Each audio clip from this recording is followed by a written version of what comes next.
Mes amis, bagay yo mêlé. Comment nous y? Ça avec un peu le plaisir, oui. Pour me rentrer la caille nous aujourd'hui là, mais bagay yo pas bon, mes amis. Bagay yo pas bon.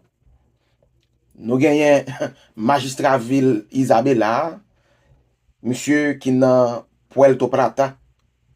Monsieur fait des déclarations là qui pas fin bon pour nous du tout dans la communauté. Ou même qui fait que venir sur channel ça nous dit bienvenue. Et ou même qui était là déjà nous dit kembe la palagé, quel que soit côté dans monde là. Nous gagnons magistrat ville Isabella qui dans province Puerto Plata, monsieur qui relait Rudy Leandro Gomez. Monsieur font déclaration et déclaration ça, mes chers amis, les pointer du doigt sur un pile haïtien ou bien sur haïtien qui a vivre en République dominicaine. M'pral qui t'entend de quelques bagages que monsieur dit, côté que monsieur fait connaît haïtien a fait un pile gros désordre, haïtien pas de papier, haïtien a manifesté, monsieur dit le papier ton bagage comme ça arrivé dans ville là. Avant de voir plus de détails, bon qui t'entend de et magistrat lui-même dans micro la presse. Háblenos en torno a esta marcha de hoy de los ciudadanos de Santo Domingo exigiendo que el presidente recoja a los haitianos indocumentados. Sí, buenas tardes, periodista.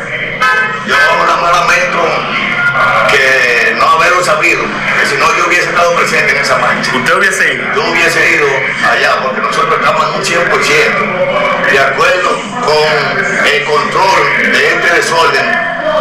Sin control que hay ahora mismo con la llegada del pueblo, o sea, estamos invadidos. Ahora mismo hay mucha gente que dice que hay 2 millones, que hay 3, ahora mismo aquí en el país.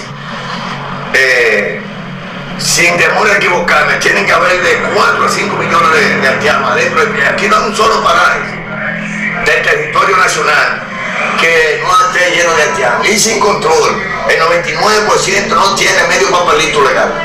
El 99% de los haitianos que están aquí en este país. Ellos están exigiendo ciudadanía, que les están exigiendo de todo. En el único municipio que ellos no pueden exigir nada, que no sea pago que se le dé, es el municipio de Villa Isabel. Porque yo no acepto vagabundería de ellos.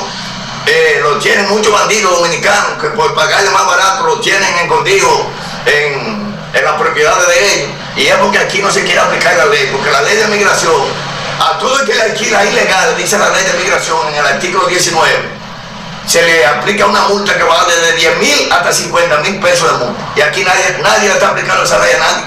Aquí, a los dueños, porque si ellos no le dieran alojamiento, si los dominicanos no le dan alojamiento en sus propiedades, ellos se van. Porque ellos no van a dormir en la carretera. ¿Usted continúa en Villa Isabela? Sí, no, nosotros estamos apegados a la ley municipal. No, el territorio del municipio, quien administra las áreas verdes, las aceras y los contenes y las calles es el ayuntamiento. En lo que se estacionan en las áreas verdes del municipio de Villa Isabela, en los parques que son administrados por el ayuntamiento, yo no lo acepto ahora. Hay otra causa que es migración que tiene que funcionar y no funciona. Entonces, ¿cuál es la idea que nosotros le hemos dado en la gobernación, en reuniones que hemos hecho con todas las autoridades?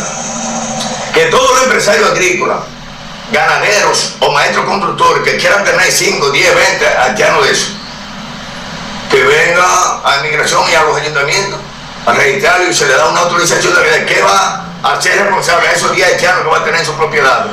Y que cualquier cosa que ellos hagan en la calle, entonces la consecuencia la paga el empresario que firmó ya un contrato de tener esos haitianos allá. Y así comenzamos a controlar un poco la situación.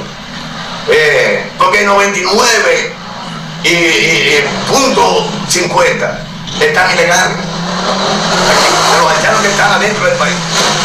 Y entonces sabemos que es importante la mano de obra de ellos, pero hay que tenerlo controlado. Por algún lado hay que comenzar a controlar, porque hasta ahora mismo es sin control que están. Inclusive muchos de ellos amanecen 10 y 20 en un solo rancho, uno arriba de otro, por mantenerse dentro del país. Entonces, la frontera es un desastre, un desorden. Ahí el presidente tiene que venir con mano dura, que cuando se agarren 20 haitianos aquí en Guayacanes y en Navarrete, chequear por cuántos chequeos pasaron los haitianos, cancelar todos los guardias que estaban del servicio, para que al otro día no pase una mosca por ahí. Cuando se sepa que se cancelaron 20 guardias que estaban del servicio ese día, al otro día no pasa una mosca por ahí. Pero tiene que ser con régimen de consecuencias, que no lo hay hasta ahora mismo en torno a eso. Ni lo está aplicando la migración, ni el Ministerio de Interior y Policía en torno a eso.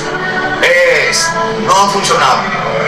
El nombre suyo, alcalde. Rudy Leandro Gómez, alcalde del municipio de Villa Isabel. Que jan situation a ye la, Haïtien se pare nou pou sa kap veni. Parce que un pile Dominicain, un pile moun, yo pren nou comme exemple pour montrer que tout ça kap fait de mal en République Dominicaine, c'est nous-mêmes qui la cause yo. Donc, koun ya zanmim, tandis que en autorité, monsieur fait connaître que, eh ben, immigration illégale ça, li gen impact sur différentes régions dans le pays. Et magistrat de tout pour le gouvernement central là, renforcer mesures de contrôle immigration, appliquer strictement loi dans toute municipalité yo. Il fait connaître que question immigration haïtienne ça, il continue bay problème et il fait un pile débat en dans politique là avec social dominicain. Et yo mandé ensemble avec Luis Abinadel et tout le gouvernement là pour que le capable prendre bon genre mesure pour assurer que haïtiens yo pas vinn faire des ordres dans pays. Donc zamim, ça qui vient là, li paraît drôle, li paraît critique. En pile moun a demandé effectivement est-ce que dominicain c'est pas un bagay que yo passé en bas pied yo justement pour yo lever camper contre nous comme ça. Et même j'aime te dire hier depuis les Abinadel fin faire déclaration côté que le dit la prend des mesures drastiques là ou est que tout dominicain qui était dans niche, qui était dans trou, qui était dans qui était en bas paille, yo tout commencé sortir de yo. Et sortant des magistrats dit là, li pas rien devant déclaration qui gagne devant bagay qui a dit. Mes amis, je pense que jodi a là, quel que soit côté haïtien en République dominicaine, n'a pas de faire un pile prudence, n'a pas de faire un pile prudence parce que un pile tigélé, un pile assassin, un pile criminel mélangé ensemble avec un paquet raciste justement pour capable venir attaquer nous. On connaît que bagay là c'est difficile oui, mais sincèrement si nous mettons tête nous ensemble, c'est que nous relais peut-être voir nous va arriver en côté. Parce que ça qui a passé là, yo triste en pile parce que magistrat arrivé loin. Magistrat arrivé trop loin pour faire connaître que ça le qui a passé l'autre côté yo pas qui passer dans ville li. Mesdames et messieurs, c'était serviteur Peterson éveillé parce qu'on connaît moi-même pas prêt en pile parce que Jean Bagayou est là en même. Faut mal chercher plus, mal bouquer plus d'informations pour me capoter pour nous. Bye bye tout le monde, c'est un plaisir, à la prochaine.